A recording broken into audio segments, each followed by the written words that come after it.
Who is this? What's your operating number? Hello there. I'm Ge Cohen, winner of the 5K in Kissimmee, Florida, Flesh and Blood, and Star Wars Unlimited player. Hello there. General Kenobi. Hello there, indeed. It is Flake alongside Gui Cohen, who is the winner, as he so apropos told you. The 5K in Kissimmee, Florida was a big deal. Frankly, a lot of these 5Ks are kind of popping up.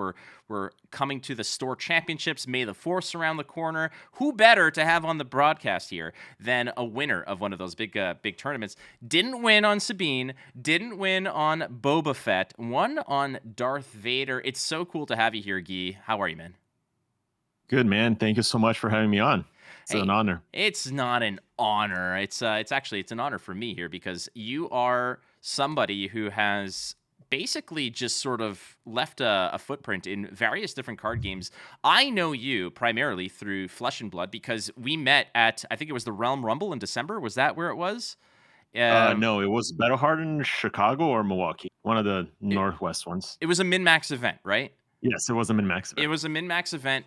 Just to sort of clear the air on a few things here is that Guy approached me, and I knew Guy as a pro player. I've seen his name at the top of the standings for many other tournaments, but Guy approached me and said, "Hey, you're the guy from Wampa Radio." And I said, "Yes, I am." I said, "It's very odd that that's what I'm recognized for at a Flesh and Blood event."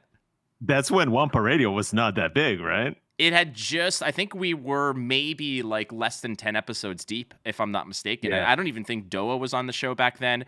We were maybe 10 or so episodes deep, and we were just getting our sea legs at that time. And you approached and said that you caught the show, you were getting interested in Star Wars Unlimited, but it goes beyond that because you got into Star Wars Unlimited how? I got into Star Wars Unlimited, I think because I was listening to Instant Speed, your other podcast about Flesh and Blood. And I don't recall if it was a YouTube navigation feature or you plugged it yourself, but through that, I found out about Wampa Radio. And I am a big Star Wars fan, always been. I've played none of the TCGs, funny enough. This is my first Star Wars TCG, but I've played lots of video games. I've played Star Wars Galaxies, the MMO, for like 10 years at this point. I still have the private server emulator. And it was like, wow, this guy's into Star Wars too. And I didn't know it was about a card game. I thought it was just about Star Wars. And I wanted to hear you talk about Star Wars. And then I quickly realized it was about a Star Wars card game that was coming out. And that's it. That was my first introduction to the game. And I started listening. I went back and I listened to other episodes. And I really liked the idea behind it. The art, I can say I liked it at first, but now I love it, especially seeing it on paper. And that was it. That's where it all began. The rest is history, as they say, and the history that you're kind of writing the first chapters of in terms of your career for this particular game. And I want to ask you specifically about competing in Star Wars Unlimited and the tournament in Kissimmee.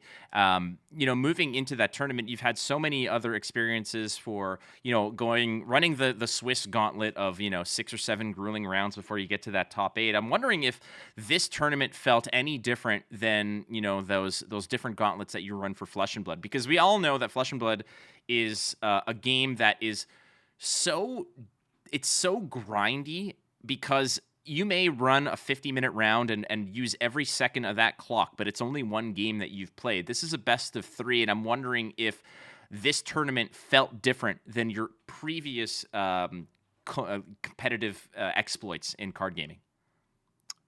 Yes, it did feel different. And I want to phrase this somewhat carefully.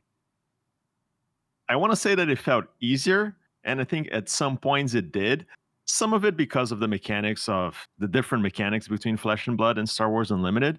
But and maybe this is jumping the gun a little bit, so I'll phrase it as a teaser.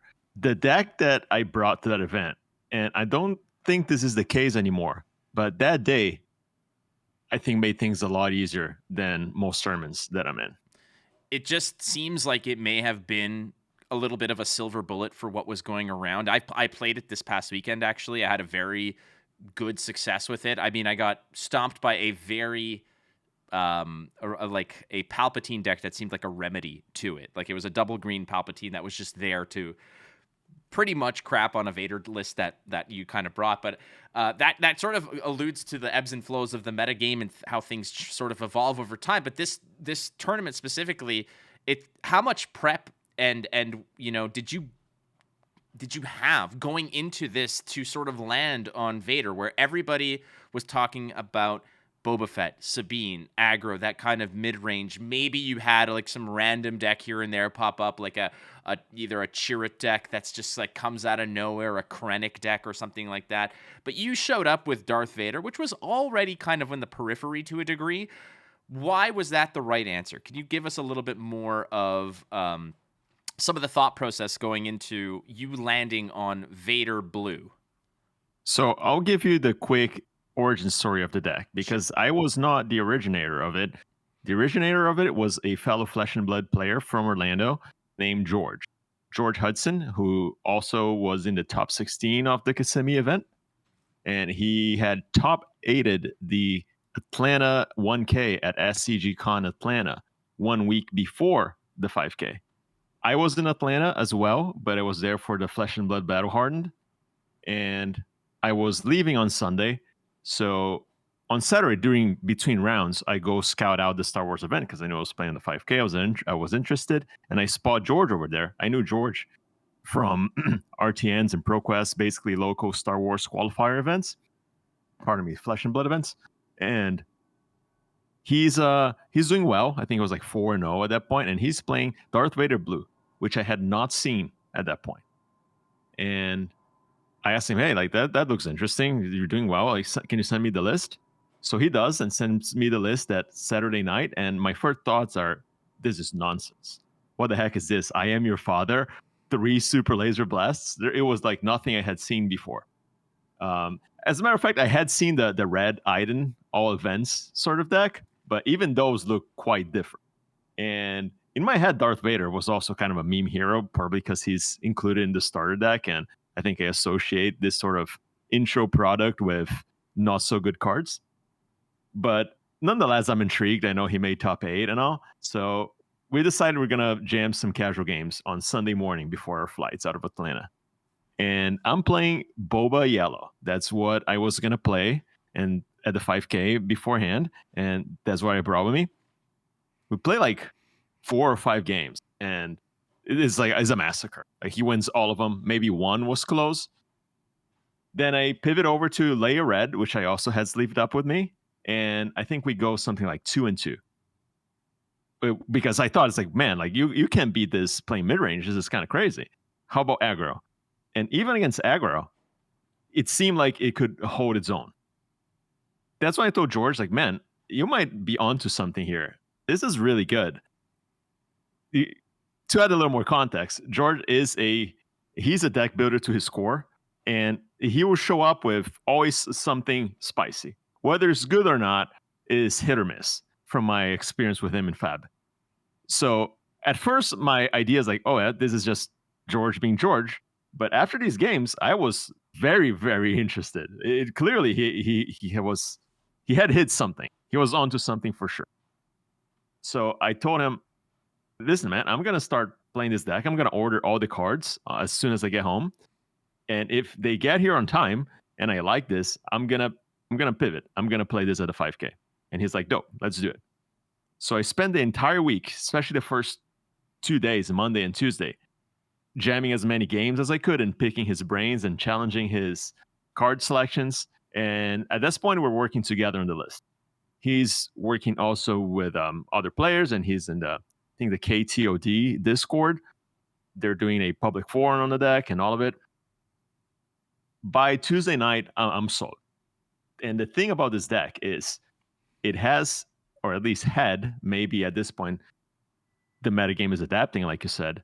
It has a fantastic game plan into mid-range. So everything that you lumped before, from Boba, all his variations, to Luke, Chirrut, Han Solo, I'm not quite sure. This is one match that I haven't really been able to test a lot.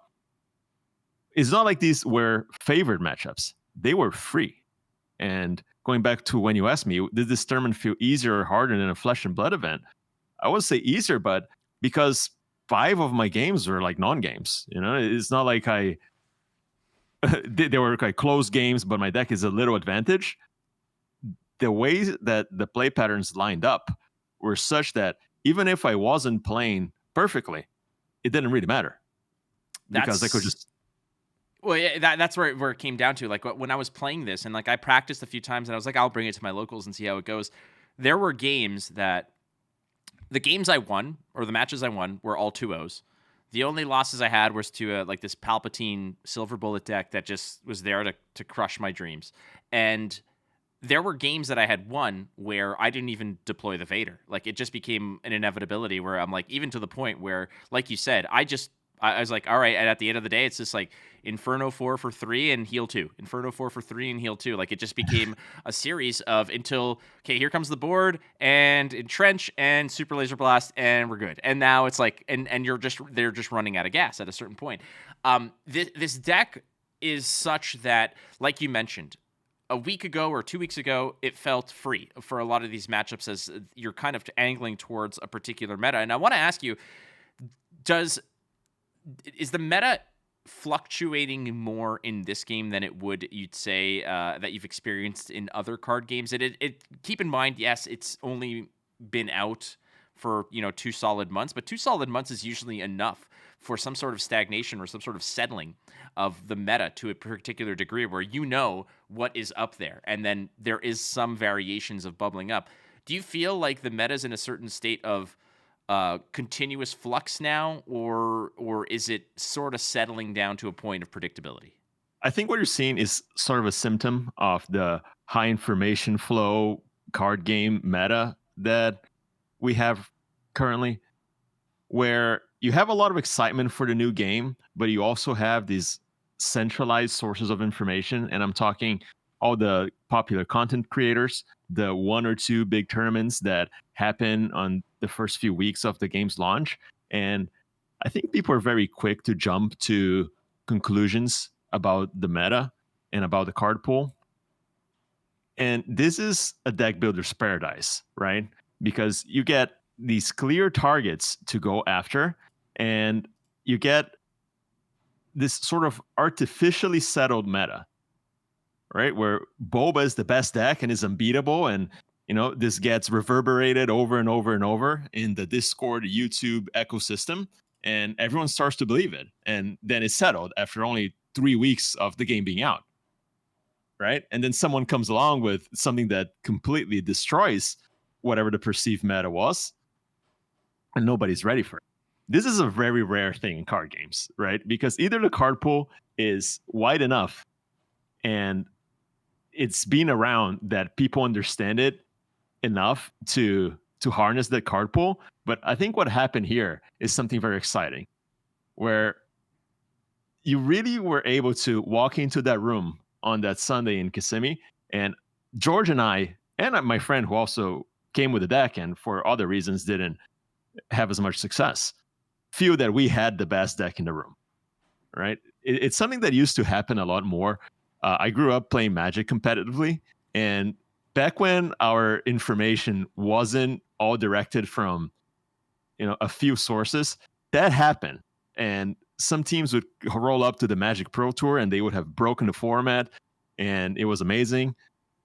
And I don't think that happens anymore in a lot of established games. So it was really cool to, at least that day, feel like, man, this is unfair. We are doing something that is so powerful and lines up so well. And not only that, nobody's prepared to it. Nobody's familiar with it. Nobody's ready to deal with it. That is a sort of level of confidence that, like you said, is scarce these days, because most of the time, based off that major access to information, nothing's a secret anymore. Secret brews and teams will have their kind of little war rooms where they try to innovate and they try to find these little small percentage of edge. But when it comes to certain games, unless there's a brand new set that comes in a tournament that's right around the corner for it, there's very little of that surprise factor. There's very little room to innovate to the degree where people are blown away by it. This is unique. This isn't a percentage edge that you found. This was like, I just turned these 2 heroes into dust, frankly. Like you said, the Boba list was nothing to me, and we knew it was popular, especially moving in.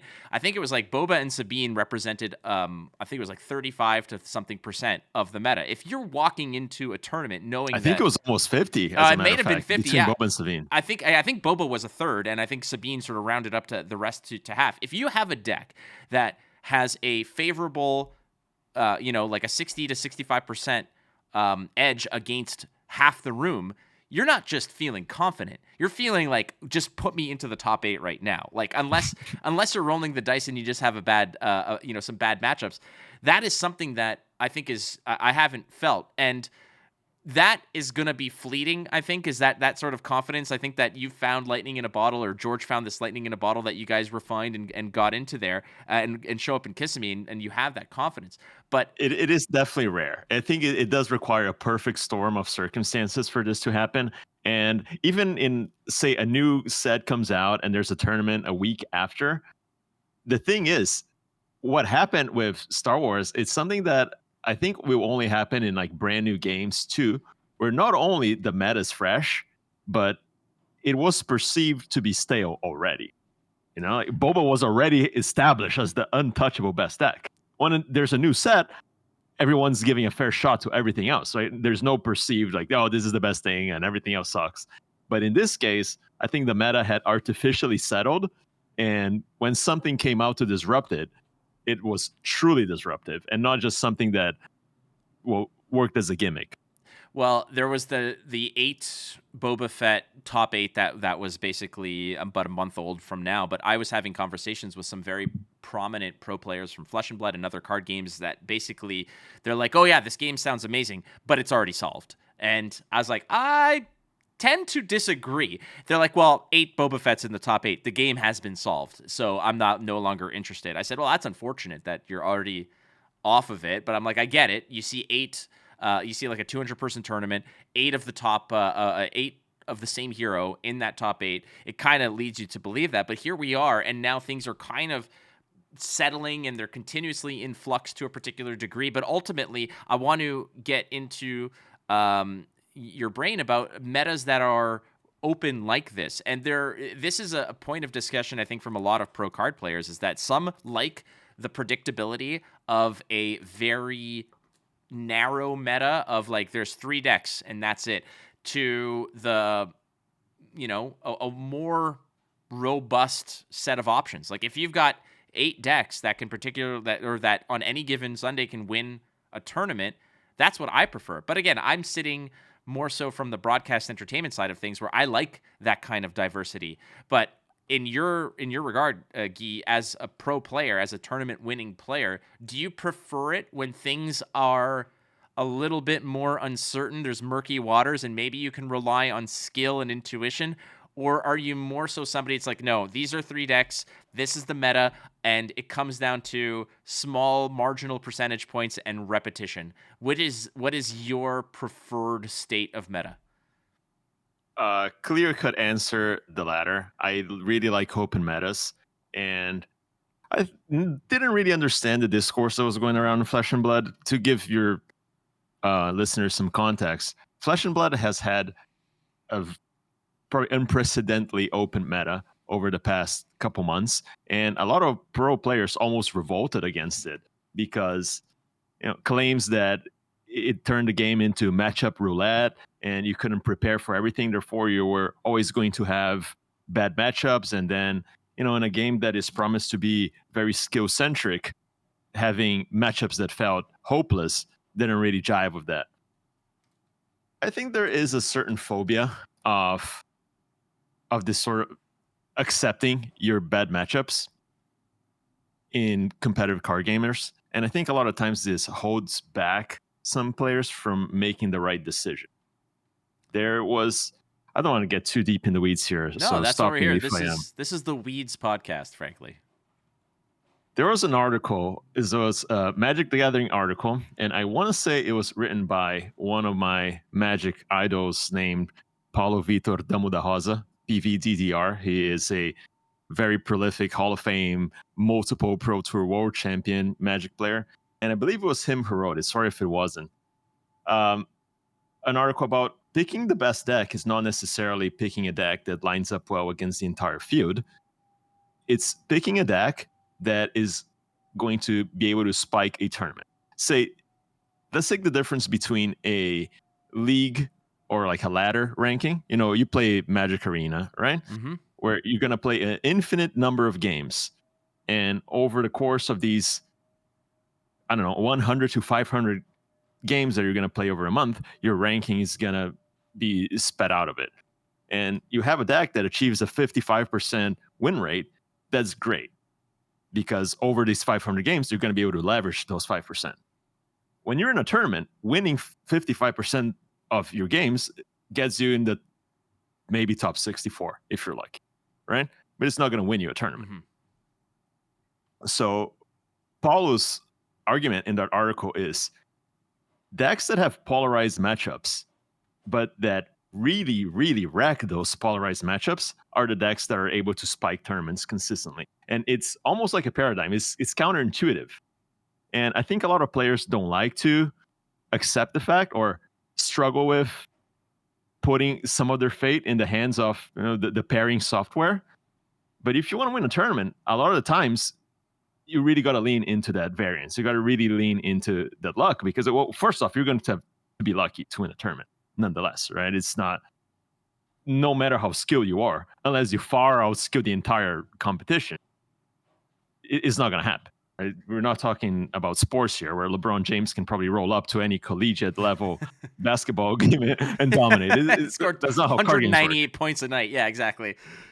You're not that much better than everyone else. So I think a lot of players could use some more realism in accepting that matchup pairings are a large portion of the game, and leveraging that to your advantage is something that will help you win in the long run. And sometimes you will pick a deck that has polarized spreads, and you have a bad day and you pair into 3 of your bad matchups in a row, and, you know, that's how it goes.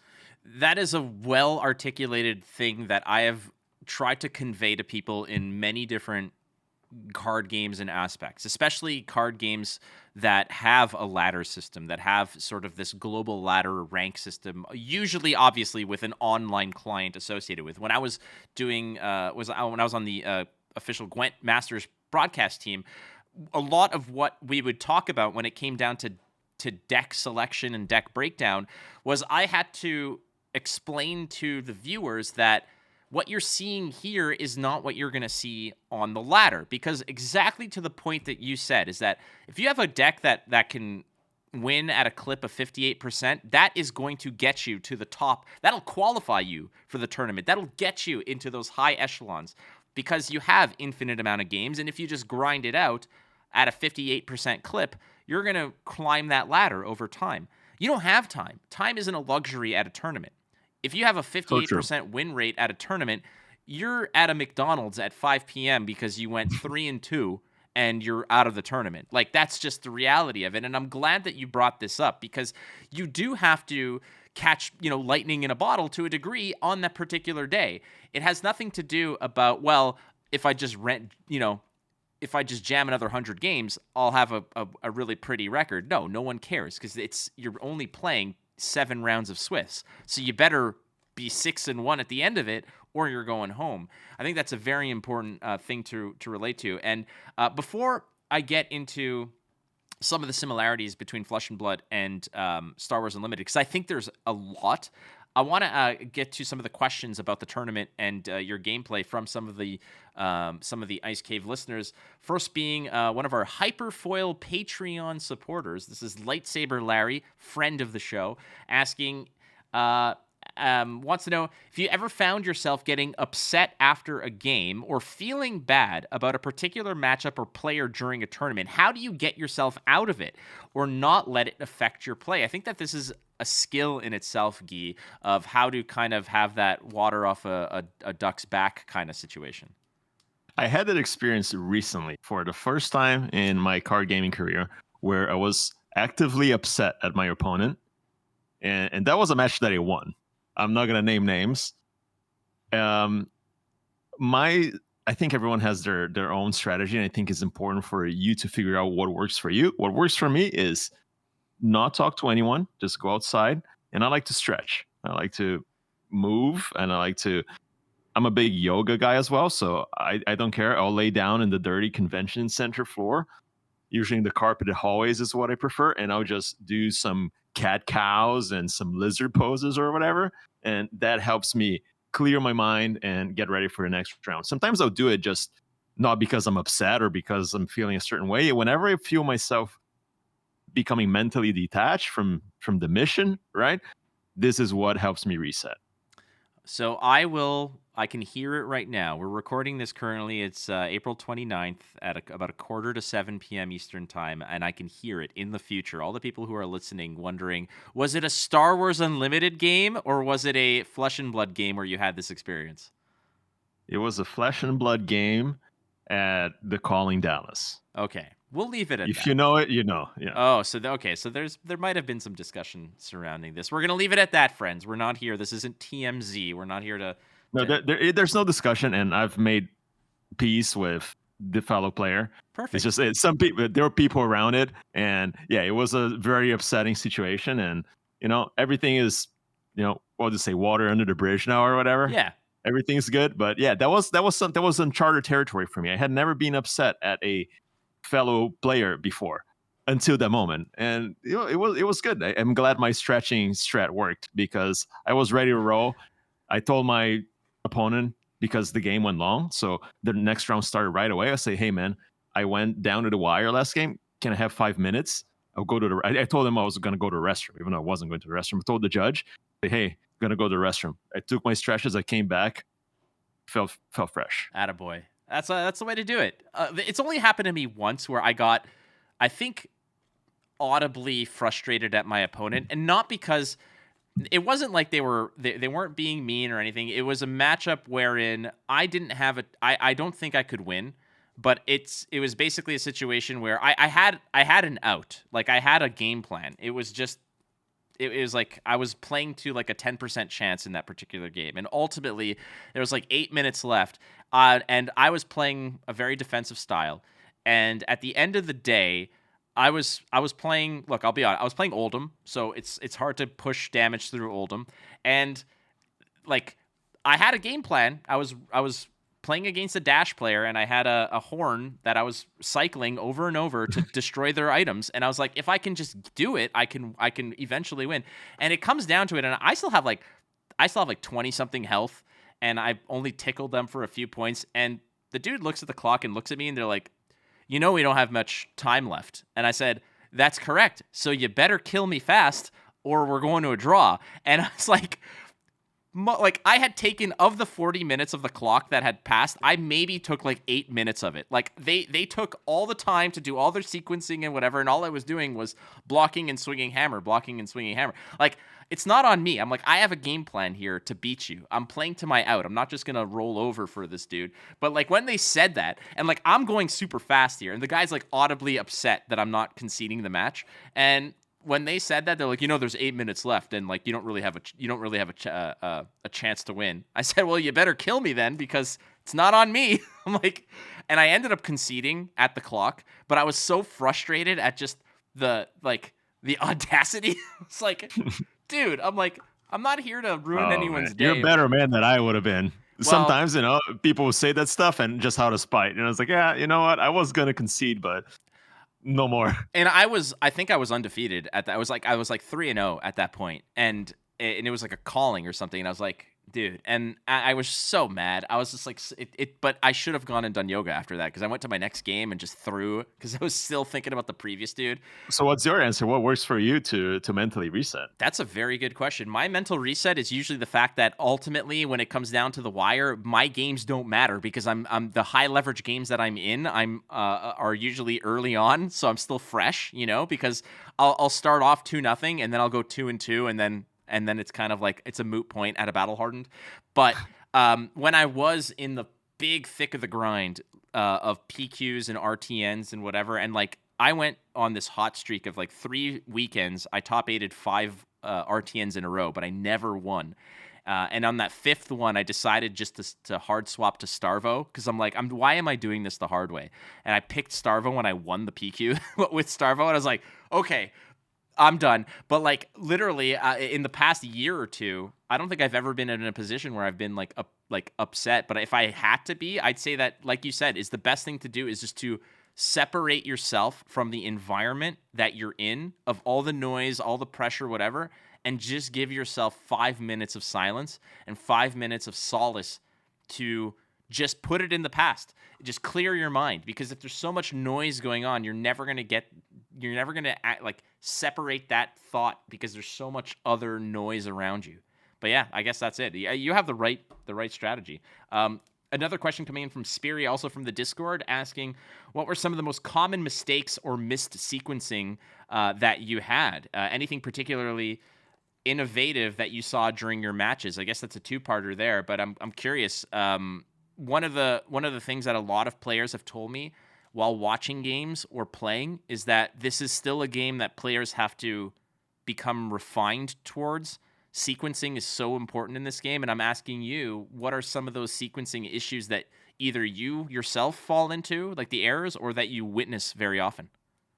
I think by far the most unique and challenging mechanic that at least this early SW is presenting to us is the initiative mechanic, and when to take it and how to translate taking the initiative or holding the initiative into numerical value. And if I were to name one single thing that I think my opponents may or may not have played optimally with, it was around taking initiative. There's the sometimes obvious examples, like when are you going to activate Sabine's leader phase ability to ping both players for one versus taking initiative, right? Because that will allow you to attack with one of your units as your first action of the turn. Sometimes if you have one unit, the answer is obvious. You want to take initiative. You want to attack with your unit because it's probably going to get removed. I'm talking in the context of playing against a control deck like mine. But what if you have 3 different units, right? And you know that even if you attack with one first, your opponent is going to remove one of the other 2. Is there more value in pinging with the Sabine at the end of the turn and relinquishing the initiative, or not giving your opponent as much latitude so they can choose what to remove? Does that make sense? Because then you have 3 creatures, and by attacking with one, you almost insulate that one that you already attacked from removal. It is your opponent is likely not going to want to spend a card killing a unit that's already attacked. So you pigeonhole into removing one of the other 2. Now, it becomes way more situational and way more nuanced when making the decision. And I think that's something that players will certainly grow into it. And I think it's happening in real time as we speak. It's probably one of the most fun mechanics to play around, the initiative, especially in mid-range matchups as well, and aggro too. It's not only an aggro versus control phenomenon. I think that is, sometimes it's clear, sometimes like, oh my gosh, like what a gift when my opponent does something. But other times, there's no way for me on the other side of the table to know. Sometimes it's not even clear at first glance. You'd have to go back and simulate lots of draw sequences on how the optimal line would have played out.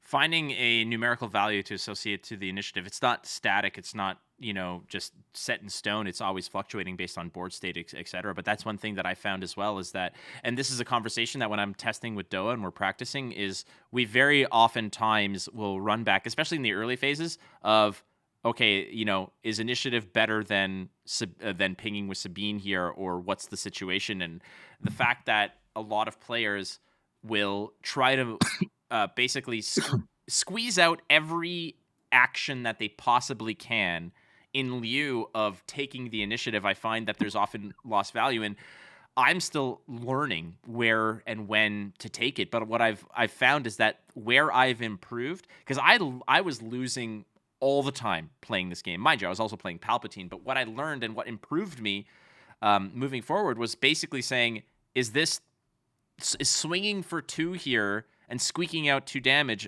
better than taking the initiative and maybe, playing my takedown on that 4 attack unit over there?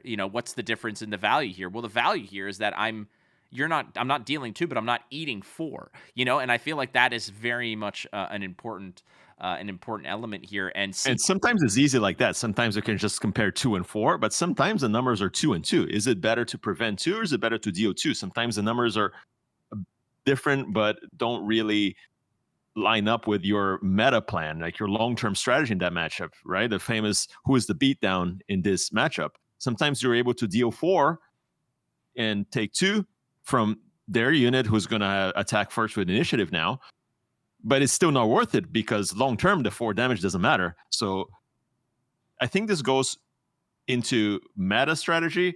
This goes into a turn-by-turn play basis. It goes into mind games with your opponents. Sometimes there's a lot of scenarios in that 5K that you want to pass instead of playing initiative and representing something, and that can accrue like implicit value from having your opponent perhaps play suboptimally by either overanalyzing, like by basically folding to your bluff, right?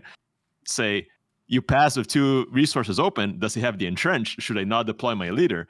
And maybe that day it wasn't that big of a decision because a lot of my opponents were just not that familiar with entrench. But going forward for the Vader blue deck, it's something that everyone's gonna have on top of their minds, right? Should I deploy my Boba Fett here because he has 2 open resources and he just passed? Maybe not. Maybe I'll take the initiative. And now you're saving yourself, whether you have the entrench or not, you're saving yourself a lot of damage. Oh, I've done that. I've done the 2 resource pass, like open pass to my opponent. They're like, you don't want to take the initiative here? No. Like, okay, Yeah. I'll deploy my leader. I'd be like, well, slam it down. He's having a seat, baby. He's sitting sitting high and pretty, but ain't doing anything. And then It's fascinating how much depth Star Wars Unlimited has, and it's depth that it's not immediately obvious. And I think I heard it from a few Fab players who got into it. I was like, yeah, like you said about the meta, and I'm not interested because the meta is already settled. Boba Fett's the best deck. There's only 200 cards in the card pool. Certainly, this must be it. This is the truth, right? And I think I saw players who played the demo or played a couple matches in one local that they attended, and it's like, game's cool. I like Star Wars, but it's not a Hearthstone clone or whatever. And the more you go into it, the more I saw people go like, there's actually a decent amount of depth to this. And then they go, there's actually a lot of depth to this. This is a very interesting game. It's very much a game that it's hard for me to sell based off of just showing them cards and giving them a quick rundown of the rule. Like if you just give them the quick rules and say, oh, this is how damage is traded, this is how this goes and how that goes, etc. It's not an easy sell because, like exactly what you said, it's a game that seems very similar to other games. And I've, having spoken to other like Danny Schaefer and Tyler Parrott about the game, they're very aware that this is a game that has a lot of homage to TCG ancestry and where it came from because the mechanics, the keywords, etc. They may be called different things, but a lot of the rule set and stuff borrows from its card game heritage. But that's not a bad thing. I think that, like you said, once you kind of peel back the surface layers, you're like, holy crap, there's another secret room here, and then there's another secret passage here. There's so much depth to it. And you yourself, as a Flesh and Blood professional, me as somebody who's been in Flesh and Blood for so many years, what I've found is that this is a game that is so sequence heavy that you can win or lose a game based off how you have A, B, and C. And is it as simple as just going A, B, C, or do you want to go C, B, A? Do you want to go B, C, A? Like it changes the entire landscape of how things operate. And I want to ask you about some of the skills and perhaps lessons that you picked up playing Flesh and Blood. Flesh and Blood being a game that many heroes want proper sequencing and doing things in the proper order that can change how games play out. How much of that skill set and the experience from Flesh and Blood are you just directly translating over to Star Wars Unlimited? How much of that is helping you in your Star Wars Unlimited success? I'm going to subvert your question a little bit here because I think the biggest lesson is not related to sequencing. I think sequencing is informed by your long-term strategy in the game, right? In that specific matchup. And I think this is something that really I drew from Flesh and Blood in order to adapt to Star Wars Unlimited is how to play not hand to hand, but how to line up your, in this case, 50 cards versus your opponent's 50 cards. And I think it was Charles Dunn in an interview with you at Instant Speed, who said, whenever I'm playing, say, Oldham, the deck you mentioned a couple questions ago, I'm asking my opponent to not play hand to hand on any given turn, but how my whole deck is going to match up with their whole deck. You remember that one? I do. That was it was a couple weeks after he won U.S. Nationals, I believe. Yeah, I believe so too. And I think that is a big lesson that I took from Fab, and I think it applies to card games as a whole. Sometimes the way that you sequence might be counterintuitive if you're looking at it from a narrow perspective. If you're looking how to extract the most value out of this one turn versus, is what people say, thinking 3 steps ahead, right? Sometimes you gotta enact. Let me give you a clear example.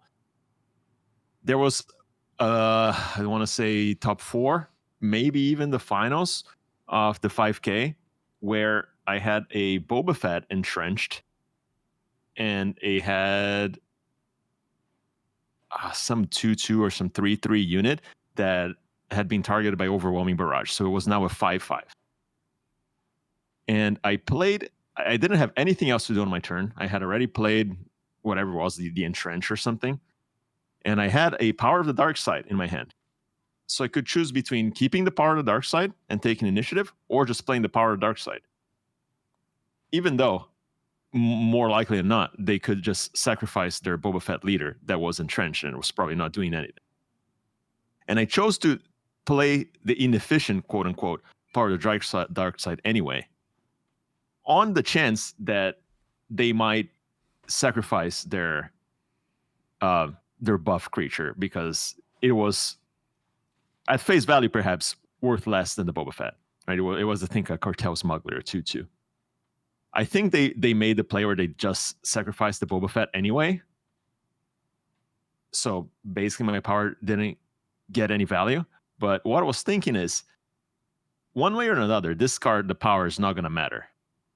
Once I get off a Super Laser Blast and reset the board, I will be able to stabilize. So by playing the Power of the Dark Side on a creature, likely he was going to sacrifice the one that I just freshly entrenched, it forks him in a certain way that if he sacrifices the Boba Fett, I'm able to deploy my Darth Vader on turn 7 and gain some points of life, just survive a little longer by killing 1 or 2 units with the Darth Vader. Or he's going to sacrifice his buffed up creature, and I'm going to save myself probably around 6 damage, 4 damage from that one attack, plus 2 damage on the next subsequent turn, which also advances my game plan, or surviving until Super Laser Blast. And you can only make that choice if you understand that your game plan, your immutable or almost immutable game plan in that matchup, is to win with a Super Laser Blast. That is the one card that you need to resolve in order to win there. And I don't remember if I had it in hand or not, but I knew that whatever I had to do, I just had to figure out a way to survive at a life total that was higher than 5, so I could survive a hit from a Fire Spray until Super Laser Blast. Having that in mind, I think that changes how you're going to sequence your plays going forward. Sometimes you're going to make things that are, minus EV, or seem wrong or seem counterintuitive, but as long as you can effectuate your game plan, and as long as your game plan that you have theorized is correct, it will pay off in the end. And that's what happened. Eventually I did get my Super Laser Blast. I did deploy the Vader. The Vader was enough to buy me enough time to get to the Super Laser Blast. It came out. He had the Fire Spray. I survived at like 4 health or something. I was a 9. I get the Avenger out, and the game's locked up. At that point, it didn't matter if I had another Power of the Dark Side, another X amount of cards. I could have 1 life, 0, well, not 0, but anywhere from 1 to a million life, or anywhere from 0 to a million cards. It wouldn't matter, because once the Avenger came down, it was game over. And by knowing this was the sequence that I was playing forwards, it allowed me to sequence things in the best way to optimize for that, rather than to optimize a hand-to-hand efficiency. I'm going to ask you a question now from Oddball. Basically, maybe the opposite, approach to the question I just previously asked, which was: is there anything that you had to unlearn from Flesh and Blood, or some of the, very basic foundations of being a successful Flesh and Blood player and how to play that game efficiently. You know, is there anything that you had to sort of maybe leave aside in order to succeed at Star Wars Unlimited? The short answer is no. I think that as long as you're able to separate what are the skill sets that apply to the specific mechanics of each game, you know, the first time you're playing it, or say you come off of a 1 week Flesh and Blood boot camp where you're preparing for something and then you have to shift gears and play Star Wars, the first few games are going to feel weird. You know this from being bilingual, right? Whenever you're speaking French with your parents or whatever, or you're in Quebec and you're speaking French all day for a week, and then suddenly you're jolted back into the English speaking realm. The first like 10 minutes feel very weird, but after that it's just smooth sailing. I think that's how it happens on Star Wars. So long story short, I think the answer is no. There is nothing from Flesh and Blood besides, you know, the mechanical adjustments that have harmed my ability to succeed at Star Wars. That's perfectly fair. One of the questions I want to ask you is, do you think that rounds are too short? This is a concern that I feel like a lot of players are now rubbing up against. I know that Lorcana actually just released information regarding how they're going from a best of 3 to a best of 2. I don't know how that's going to sort of resolve itself. I think they're actually going on some sort of aggregate score kind of situation. But yeah, I read about it. It's quite interesting, actually. But the fact remains is that a lot of players, and maybe it just is the fact that people are still new to the game and there's still a lot of thinking involved, but are rounds too short? Are too many games going to time and ultimately resulting in double losses? No, it's absolutely not. There's obviously a logistical bottleneck there, right? Rounds cannot be over an hour. That would mean you can only hold a tournament that has a maximum of 6 rounds a day, because the rounds are now 90 minutes. Plus, it's a terrible experience for anyone who finishes their matches on time and finishes their matches on 40 minutes. Now you got to wait because 1 out of 400 players are still logging it out until the 90-minute mark, right? If anything, maybe the rounds are too long. And the best of 2 thing, I guess it sounds weird, but I thought it was quite interesting. And for a game that allows sideboarding, I think that could be a solution if this proves to be an actual problem, which by no means is the case currently. I think, at least from my experience with the 5K and from hearing reports from other players who've been to other tournaments, the rounds, it is a matter of familiarity. It is a matter of players becoming familiar with their own play patterns and their opponent's play patterns, and going through their turns, going through the motions quicker. You know, a lot of times like folks would take too long, say, to even untap their resources or ready all their units, right? And then it's just dexterity, I suppose, is just getting reps with it. And it seems dumb, but over the course of a 20-turn game, how quickly you can ready your resources and units, it adds up, right? It adds the 6 minutes that you were missing in order to kill your opponents, right? 6 minutes of a 55-minute round, that's a lot. Same goes for sideboarding. Some players will take forever because maybe they're trying to figure out on the fly what they're going to sideboard, which is something they should definitely not do. Yeah. Sometimes people would take ages to shuffle or to get their deck box out and put their leaders in, and then they'll see a little scratch on their sleeve, and they'll take the hero out of the sleeve and then like rub it with their fingers to get it out. And they're just like, "Hey, how you doing, man? Where are you from? Maybe we should roll the dice here." And then you look, it's like 48 minutes.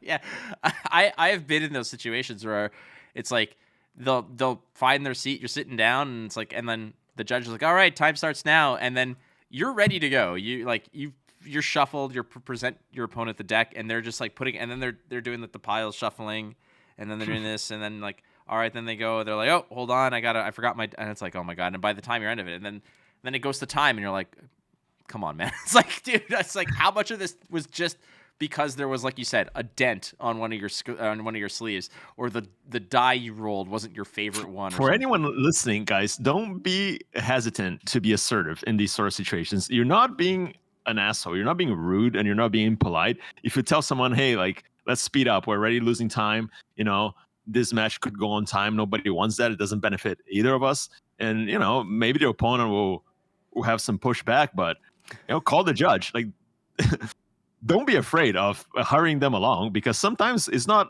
out of malice. People are just on a different wavelength than you, and they're like, "Hey, man, like, what's going on? It's pretty cold in here, huh?" Shuffling their deck, like looking over. Like at a certain point, it's like, okay, there's still a game that needs to be played, and we could talk after the game. Like, I'm totally happy to tell you what I had for dinner after the game, kind of thing. Yeah, exactly.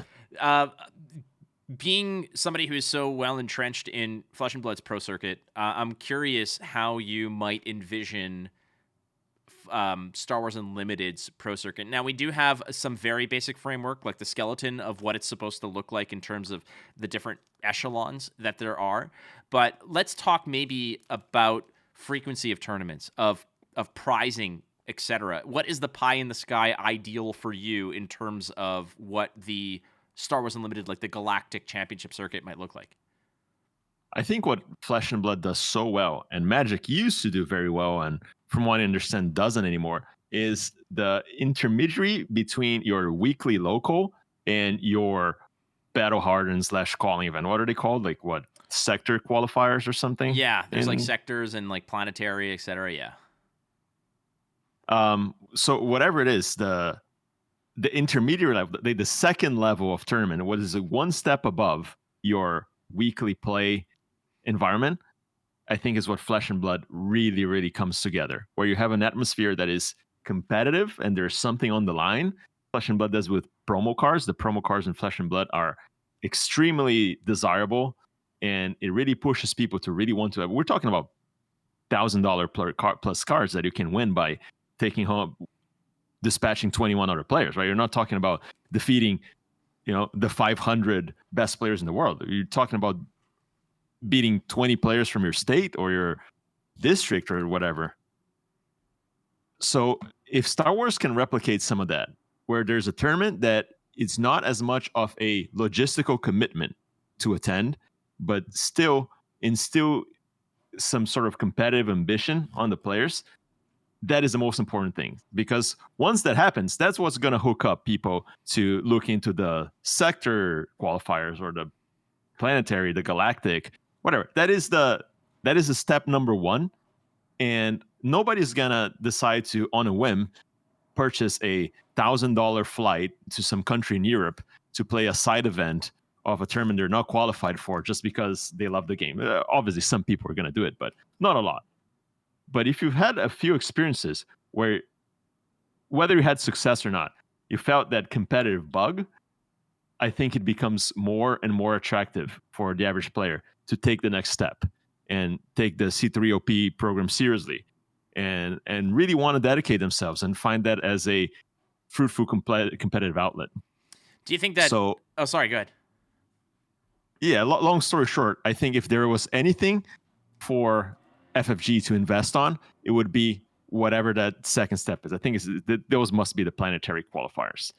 Really, like, make a prize pool that is very desirable, that will make people really want to compete, that will be clear in what they qualify you for, and that are well distributed. You don't want to have to drive 10 hours to your nearest, and I get it. There's obviously logistical difficulties in scheduling so many events. But if they can nail that, I think the C3OP program was going to have a bright future. I'm excited. 2025 is going to be pretty awesome. The first Galactic Championship is sometime, I guess, at the end of summer, I think, or something like that, or fall maybe. But first major tournament is this year, and I'm excited to see what we're in store for. Is it really? That's awesome. It's going to be an open. There's one Galactic Championship for 2024, an open tournament. No word on when, where, how much money, all that other stuff. But I am so locked in. I'm very excited for that. I want to ask you a couple more questions regarding the Vader deck, because that is essentially what put you on the map in Star Wars Unlimited. Not that you needed it, but ultimately it was the deck that separated you from the pack, that made it look like a breeze, kind of like what you said, that it was just, you just felt so confident. So let's talk a little bit perhaps about the major philosophy of the deck itself. You and I had a private conversation about it, but what was the philosophy? What is this deck looking to do? How did it come together? So, and this is from George. He was the creative spark behind the deck. The idea behind it came from looking at our 240 cards available, and George realized that the answers to Avenger were very few, and they carried big opportunity costs for decks to play. Essentially, out of like really competitively viable cards, you have Change of Heart, you have Devastator, the 10 cost Star Destroyer, and you have, Vanquish and other Avengers. And those are pretty much the only things that cleanly answer an Avenger. Some of them don't even that clean. Let's say Change of Heart may or may not answer it, right? Coming from that, George wanted to build Avenger the deck. Whatever shell needed to leverage the power of Avenger was the starting point. And that led to the blue shell with all the removals. That led to Super Laser Blast as whatever. That's exactly what you want to do right before dropping an Avenger. And eventually that led to the color red to double down on these removals. And lastly, the last piece of the puzzle, I believe, was the leader, was Vader. I think it started off as a Niden deck, and it very clearly became apparent that not only Vader fit the game plan better, he was probably just the better leader all around. Going back a little bit to the initiative thing, I feel like Iden is probably one of the most overrated heroes in the game because her ability just has this initiative cost, right? Where you usually relinquish initiative to heal one. And, a lot of times you're actually netting negative damage instead of gaining life because you're giving up that initiative. So that's where that came from. It was there was a little more nuance to it. He wanted to invalidate ECL, the Energy Conversion Lab. He wanted not to present many good targets to it because obviously he saw the 8 Vaders and the other tournaments that had at least 15 out of the top 16 were all playing ECL, the best base in the game, air quotes on that. And he wanted a deck that was able to line up well against ECL, that was able to line up well against Boba Fett, not give him a lot of outlets to activate the hero ability where you untap resources, and primarily was able to leverage the power of Avenger. So that went to a few iterations. He played a deck that was markedly different than what we landed for the 5K in Atlanta, did well, and then we started working together on it, and we ended up on the version that we ended at for the 5K. And I think at that point, the plan really came together and all those boxes were checked. Hyperfoil Patreon supporter Typo asking, are there any cards you really wanted to include but had to cut? And one of that sparks to mind for me immediately was something like Regional Governor to a degree, because you're talking about all these cards that can answer Avenger. And if your deck is Avenger the deck, you need a little bit of protection. When I played against that Palpatine list, I'm telling you, the one card that kept crushing its hopes and dreams was essentially the Devastator. The Devastator it would be like Avenger, Devastator kills it, I'd power the dark side it, and then it would come back, and this and that, and it would keep coming back. And ultimately, I was thinking, I'm like, man, if I just had we're on top deck here, and if I just jam down a Regional Governor and say Avenger, or I say, Devastator, I'm feeling good here. I'm feeling like that's fine. And I'm wondering if there was any cards that were hovering around that maybe not, positioning that you wanted to put in there, but eventually was like the last cut. Regional Governor was a card that we discussed, although not in that much depth. I think it is a very interesting card to consider going forward. Yes, there is one card that I am back into and I really wanted to play. Eventually, me and George moved out of, and that is you're never going to guess it. Wait. A tie? Oh, I said it. Oh, you said Which it. one? Okay. Well, you were... No, say it. I just said tie. What do you think it is? Well, you had mentioned to me that there was... I feel like I'm cheating here. I'm not going to seem too smart. It's a Thailand, I think. It's a Thailand, yeah. And the 1/2 in space. You had some very good logic behind it as well. It's such an unassuming card, right? It looks like the stinkiest of draft shaft cards ever. the tile end. And I think that maybe, sometimes you got to be careful because some cards look charming because they are unexpected. And you start like getting in your heads like, oh man, that would be so cool if I won a tournament with this card in my deck. That would be awesome, right? And you kind of like trick yourself into playing a worse card than you could. I don't think it's the case here. I think the tile end is actually really sick in this deck. This deck went through an iteration at some point. Remember, going back to the anti-ECL philosophy. It was a space deck. It was like, oops, all space, and we played nothing on the ground in order to deny ECL value. And that's when the deck had tile ends in it. And it fills some like really niche and unassuming roles. Those being, it enables the Vader ping, which sometimes can be good, sometimes it doesn't matter. But when it's good, man, it's really good. It prods other control decks into doing something, because a lot of times the control mirrors devolve into do nothing because everything that you do is going to get removed until like someone mills each other out, and you want to force your opponent to pull the trigger first, right? So the tile end is something that the opponent doesn't want to deal with. They don't want to shoot a takedown at a tile end, so usually it stays there like a mosquito, like poking them over and over and over. And lastly, it's able to carry the devotion from the sideboard like a total champ. And you put the devotion on the tile end. Sometimes it just wins the game by itself. It sounds crazy, but it's true. It trades with the Green Squadron A-Wing at that point. Like you jam it on there and swing it into a Green Squadron A-Wing, and you're way ahead. You're feeling great. I mean, yeah, you don't even trade, right? You kill it. All right, if you're the one attacking. And trust me, they never want to attack their A Squadron A-Wing into the tile end because they'll never perceive it as a threat until it becomes a threat, right?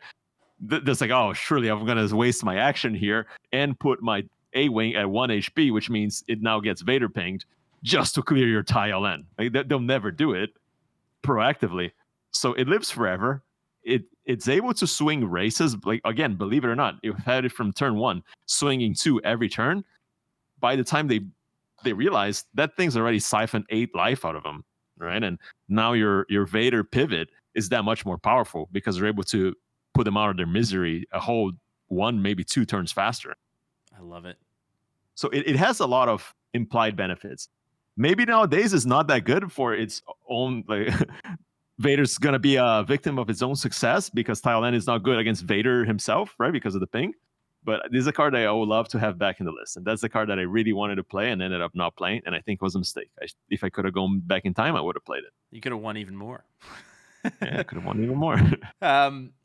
So one more question coming in from Charmer. Charmer wanted to get his in here and basically asking, what are some of your thoughts regarding decks that are currently underutilized or underexplored to a degree? Decks that we might keep an eye out, that, hey, if they get more support in the future, these are going to be really, really like heavy hitters. Right now, I think the clear answer is Han Solo. I don't know what the best version is. I don't know if it's Han Green, if it's Han Blue, if it's Han Red. And that by itself kind of speaks volumes to how unexplored the archetype is, right? I think Han could really be a major tier 1 player. It could be the next Vader, like come out of nowhere and establish itself as a top tier competitive deck. Going forward, oh man, that's very interesting. I think Han, again, looking at what we know for Shadows of the Galaxy, it seems like the Smuggle deck, again, like surely it's a coincidence that the Smuggler main character plays well with the Smuggle mechanic. I think Thrawn is another leader that has a lot of potential going forward. He has just a massive body, right? He's like a 2'9" or something. So if there are more tools to leverage, his body really doesn't do a lot by itself. But if there is an efficient way to give it Sentinel, oh my gosh, like what are they going to do? How do they get over a 9 booty? And that paired with the ability, I think that can really set up some very powerful late game plays. And he doesn't come out even that late. He comes out on, I think, 6 resources, I believe. Something like that. I think so, yeah. So I think whenever we're able to make use of his defensive stats, that's a deck that can really pop off. Obviously, there are other ones. I think we're going to shy away from sheer efficiency, right? Like, I think Boba is very good because he's just a little overstated, and there's nothing that compares to his stats on 5 resources. And I think the more the card pool grows, the less raw stats become king, and the more that synergy-based archetypes are able to overrule them. Yeah, there's a reason why the Chillwind Yeti was such a powerhouse in set 1 of Hearthstone and now is like the most understated piece of garbage of all time. It was like a 4/5 vanilla for 4 was like huge. And we have that. It's called the Wampa, and it even has Overwhelm on it, and no one plays it. I think that this card is okay. I honestly do, but it just doesn't do. There's better 4-drops, and there's better things to do. Guy, we got a little thing called Shoot from the Hip here, and I want to know if you're ready to answer some rapid-fire questions, if you're good with that. Yeah, man, shoot me. All right, well, you got to do the finger guns, otherwise we're not going there. So give me some finger guns. Bang, bang. All right. I hope you're still paying attention because now I'm going to tell you the most important. It is time to shoot from the hip with Ge Cohen, the winner of the PPG 5K in Kissimmee, Florida, took Vader Blue all the way to the house. So let's talk about some other things. Let's ask some rapid-fire questions here. As elaborate as you want to be, Guy, no problems here. The question is, what is your favorite card that you can never justify putting in a deck? I actually wrote the answers to all of these because you sent me the show notes, and now I'm looking and I lost them. My computer crashed halfway, so we are improvised at the end of the day. I forgot what I wrote for Star Wars. What I wrote for Flesh and Blood currently is Cash In. That is the card that I really want. Yeah, I really want Cash In to be good because I have the Judge foils, and bling is important. Yes, that is correct. Yep. For Star Wars, I remember, is Infiltrator Skill, the one with Jyn Erso on the artwork. Yep. I think that, and it's because of the art. I think the art on that card is the greatest in the set, especially in hyperspace. I think that the hyperspace border just leads the eye into the character so well. So yeah, that is my answer. And it's a card that it's almost there. I think it has a niche, especially now with Vader popping off. You pop that on a Leia Alliance General. Oh my gosh, what are they going to do? They can't remove it. They can't even really entrench it because it will go over the Childson. So yeah, that'll be my pick. All right. What card is just overrated? Super Laser Tag. Not because it's bad. It obviously isn't. But it's not the best card in the game. It's not even close to the best card in the game. There are many ways to play around it. There are many times where it's not even optimal for you to play it on curve, and definitely not off curve. It's just a little slow. And I think early in the game, ECL into your Super Laser Tag was seen as the holy grail of plays, and Boba players have slowly started to shift their ECL target priorities away from Super Laser Tag. But I think when everyone's playing that game where they're just going to walk willy-nilly into it and let their opponent ramp into their Boba and have their big pivot turn, it looks great.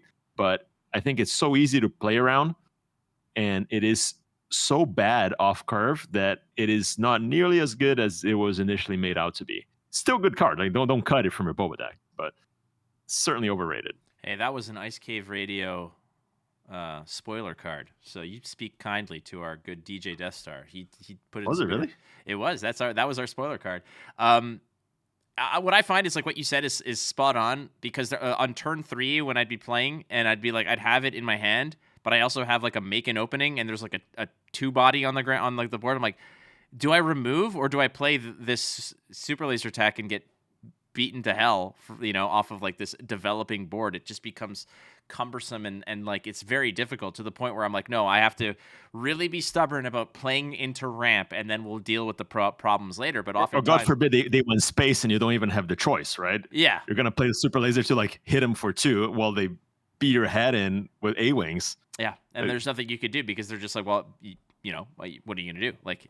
It's a difficult reality. Next question, Guy, who inspires you?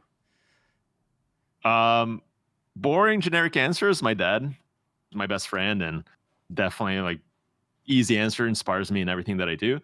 The card game answer would be the aforementioned PVDDR, Magic Hall of Famer, world champion, one of the greatest Magic article writers of all time. I don't play Magic, haven't for like 5 years, but I still make sure to read all the articles that he puts out. He used to be a game developer for Legends of Runeterra as well. Oh, okay.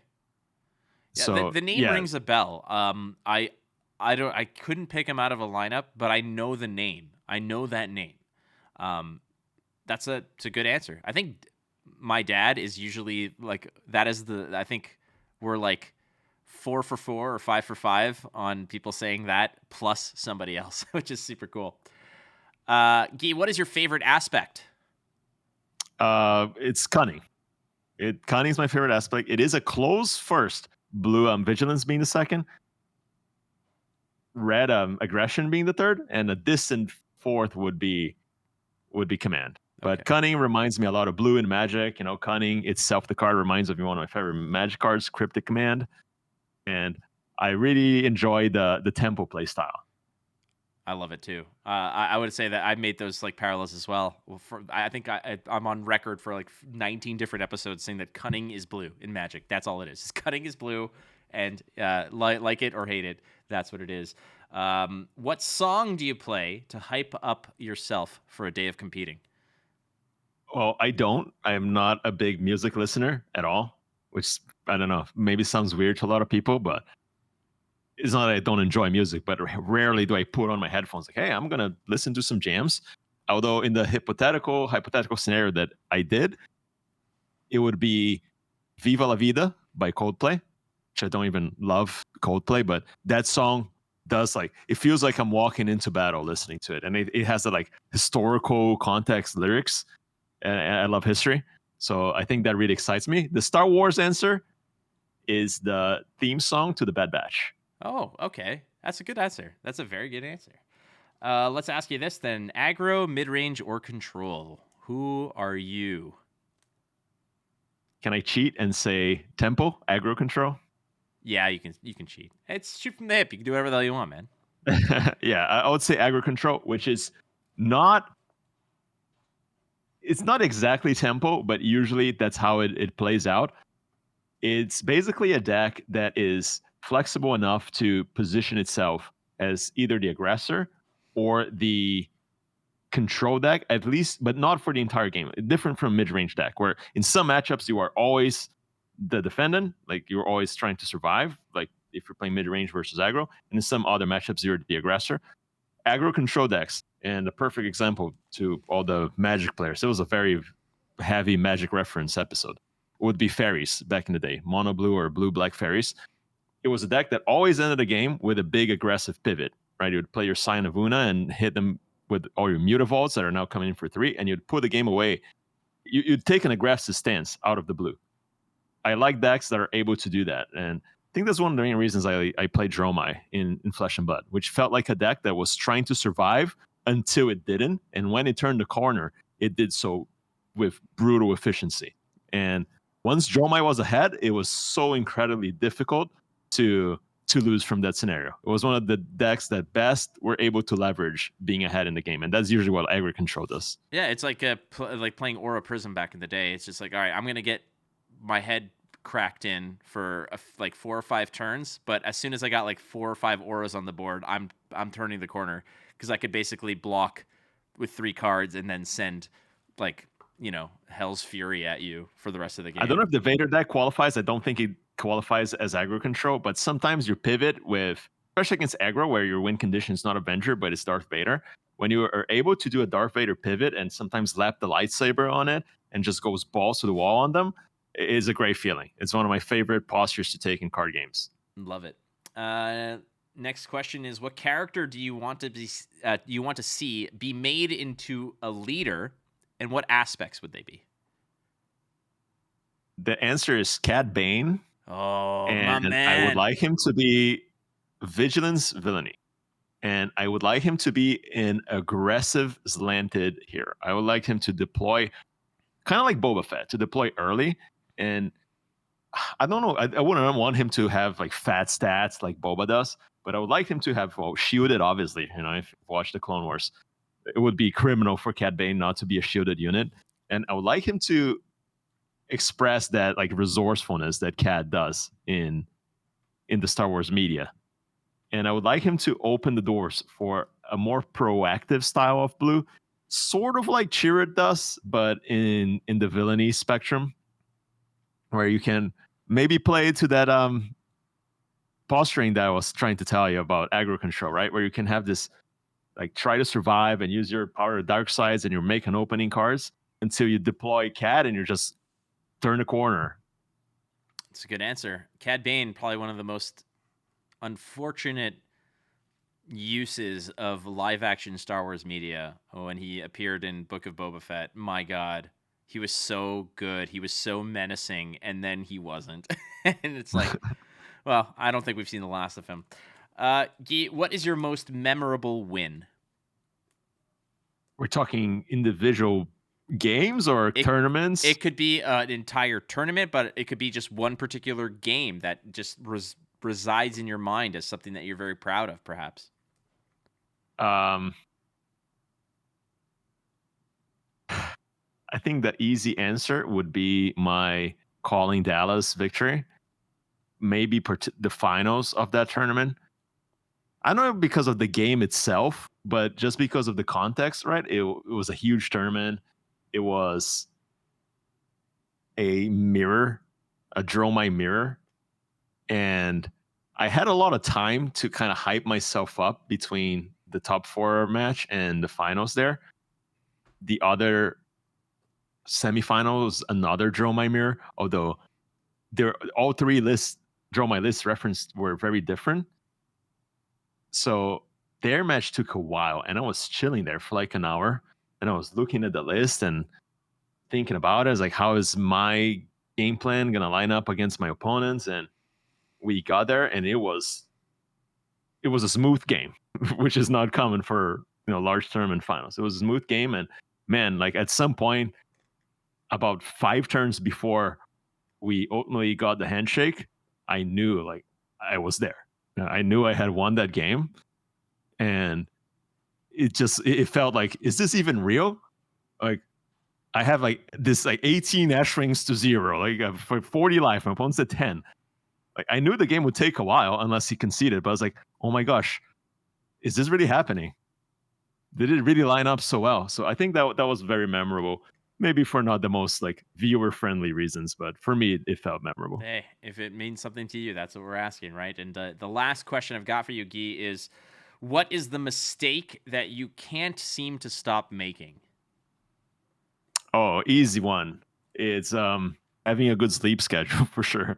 I'm very undisciplined when it comes to going to bed, and I work early mornings, but I'll still go to bed at 2 a.m. I know I'm nocturnal by nature, and I need to like really put in an effort to go to bed early, and I fail at it day after day after day after day. Well, it seems like something's working for you, be it those late hours, burning the midnight oil to prepare for tournaments. But Guy, I can do it before a tournament. Like if I have like a clear like focus and motivation to do it, I can harness the discipline, and like I'll go to bed like 3 days before a tournament, like good times. But if I'm like just living life, man, I'll go to work on like 4 hours of sleep like every freaking day. And then I'll take a 2-hour nap in the afternoon, and the cycle perpetuates itself. well, that's it. And then it's just like I already took a nap, so I'm not tired, so I'll stay up till 2. Doesn't quite work out. Guy, it has been a revelation to have you here in Star Wars Unlimited land, as everybody in Flesh and Blood already knows that you're one hell of a threat lurking about, and now you're here, and you've already got your fingerprints all over the competitive scene. I've played your deck. I enjoy it, and I'm glad that you're out there innovating, especially with your pal George and the crew that you're practicing with, and you're somebody that I am very excited to see where this leads. And please, I implore you, continue to bring more people into this game, as I'm always beating the drum for this game, as I do for every other game that I enjoy. But this is one that I truly believe has there's something special about it.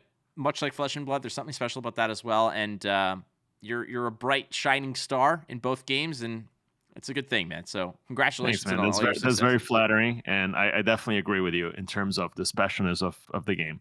And if there's anything I can do to introduce new players and garner more interest for it, you can be certain that I'll do it. Well, it's good to have you here, man. Thank you so much. Guy, any shout outs before we sign off? Obvious shout out to George, right? Probably wouldn't be here if I was playing Stinky Boba Yellow. So big shout out to George for coming up with this amazing deck. Shout out to all my opponents at the 5K. It was a great experience. If you're on the fence about going to any competitive Star Wars event, if you haven't been to one before and you think, man, everyone's going to be so sweaty and mean and smelly and whatever the heck you want to use to justify your hesitancy, just pull the trigger, man. The community was great. Everyone that I played with was just a pleasure. Shout out to Richie, Rich, who was a Sabine player. We've had great conversations online after the tournament. Shout out to Frank. Shout out to Phil, the Luke player that we ran into each other twice. The banter was awesome. Everyone was respectful. It was just really a cool vibe. So I totally encourage you to engage with your local and your, sectorial, whatever it is. Like say I'm trying to think about, statewide or no? I don't know what the proper terminology is in association to like the competitive structure and framework. Long But story short, man, if you're thinking about it, but you're not so sure if you want to drive 5 hours for a 1K in God knows where, just do it. It's worth it. It's a lot of fun. Definitely one of the best uses of your day if you're into the game and you're into the IP and you just want to be immersed in this. perfect. So shout out to the Star Wars Unlimited community. I think it has a very, very bright future, not only because of the game itself, but because of the players. Beauty. Well said. All right, Ge Cohen, the 5K winner from the PPG event in Kissimmee, Florida, here on Hello There. And now we say bye-bye then. We'll see you next time here on Hello There. So uncivilized.